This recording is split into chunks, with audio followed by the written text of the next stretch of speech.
G'day everybody, hope you're well. Hope you're off to a great week. Well, given today's Thursday afternoon, the week's nearly over. I hope you've had a belter. Market-wise, what's going on? Well, I'm liking what I'm seeing, and I want to walk you through this. Now, we finally had it. Guess what we've had? The close of April. And yep, I've been waiting for this for quite some time. By Jingo, by George. I've been talking about the April candle for a very long time. For the full, not just for the full month of April, but for this pullback through here. Let me remind you of a couple of things. The last time we saw a really strong run up, it ended in March of 2024. We saw a pullback about 33%. It took 6 months. Look where it pulled back to, back into the moving averages, back into my cradle zone, back into the area that I like to buy and sell from. Buy in an uptrend, sell in a downtrend. And one of my strategies is completely devised around this area. We got a bullish candle on this month that was September of 2024. We broke the high of that bullish, wrong button. We broke the high of that bullish candle. And what did we get? We got a 65% move to the upside. Beautiful. And everyone was bullish.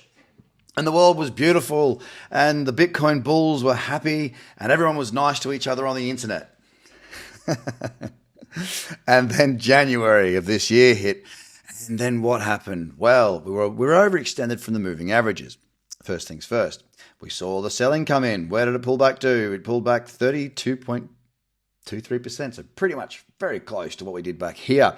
We pulled back into the moving average cradle zone. We pulled back into an old level of resistance. And now, what do we got? We've got a bullish candle on the monthly. So what are we waiting for now? Well, since everything's played out very closely to, well, look, to be honest with you, I don't say this very often, but it's kind of done exactly what I'd hoped for it to do. It's done pretty much exactly what I had said it might do. And, you know, if you want to call that bragging, fine. Fact of the matter is that's what I said, and it has done that. So if that's bragging, I guess I'm a bragger. Now we're waiting for the high of this candle to close. It closed up 14%. In the month of April, and it's looking really, really nice. The high, of course, 95,724. If we can do a 65% move, if we break that high and we do a 65% move from here, what do we got? Well, we got a very tasty $158,000 Bitcoin, which of course makes everybody on the internet be nice to each other again. So it's looking really good. Bottom line is Bitcoin is looking fantastic. Just need to take out the high here. Now coming back to our daily. Well, what about taking out that high? Well, I did a message about it yesterday on Facebook and on my profile on X. Look at it. It's completely consolidated. The selling, well, it's been relatively uneventful. There has been so little selling on Bitcoin after this run up that it looks extraordinarily bullish.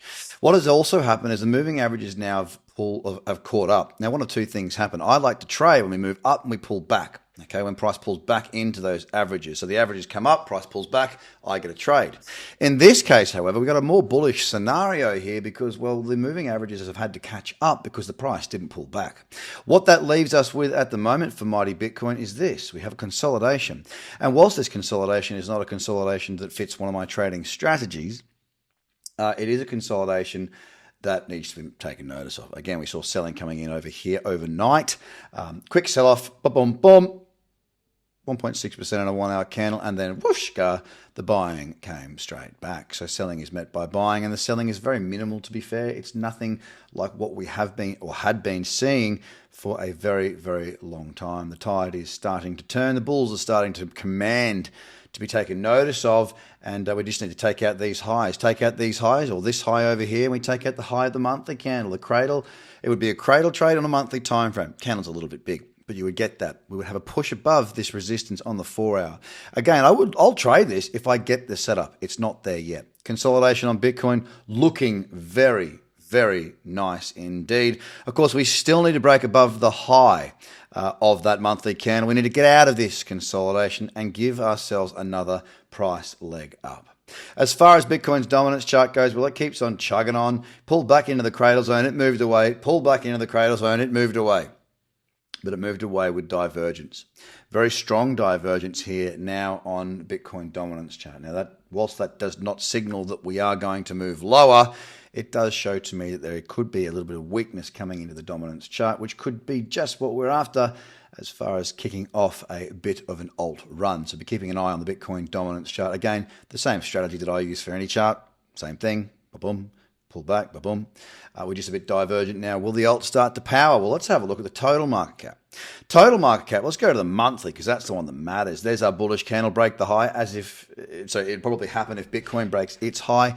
It would look very, very good to reclaim 3 trillion and above. At those levels, we start to get much more bullish. Also, total market cap minus Bitty. You can see here, is it minus Bitcoin and Ethereum? I can't remember. It's pulled back a lot deeper. It doesn't look quite as nice, to be honest. The total market cap looking a lot better. Bitcoin's dominance starting to show a little bit of weakness there on the daily. Let's look at the weekly. Does the weekly show any? It does not, but the daily will be the one where it will come in first before it shows weakness on the weekly and the monthly. What I can say about the weekly, though, is it is overextended. It has extended itself a long way. What does it do when it extends? Have a look. Extends away, it pulls back. Extends away, it pulls back. This has been quite a significant run for Bitcoin's dominance of late. Will it have a pullback? It probably will. Well, it definitely will at some point. Will that trigger our alt run, or will it just be Bitcoin having a bad run? No, I think it'll trigger the alt run, and we're waiting to see if that goes on. So anyway, guys, that's the end of the month for April. We've got a very bullish monthly chart. We've got a pretty damn bullish daily chart, and now we're just waiting for that 4 hour to do its thing and to break out. Don't forget, I've got a free newsletter. The link is going to be below within this YouTube video, or if you're seeing it on Facebook, it'll be in my post there. To all the new members in Discord, welcome. Some fantastic trades coming out of there. And if you want to see the sort of trading that's been going on, jump on that free newsletter. It doesn't cost you a cent. Comes out every Tuesday because I put up some of the trades that not me, but others in that community have been doing and taking, and it's been a damn good week. Anyway, Craig Cobb from the Gromiko. Take it easy. Have a great week and a fantastic weekend. Free news goes out Tuesday. I'll speak to you then. Bye for now.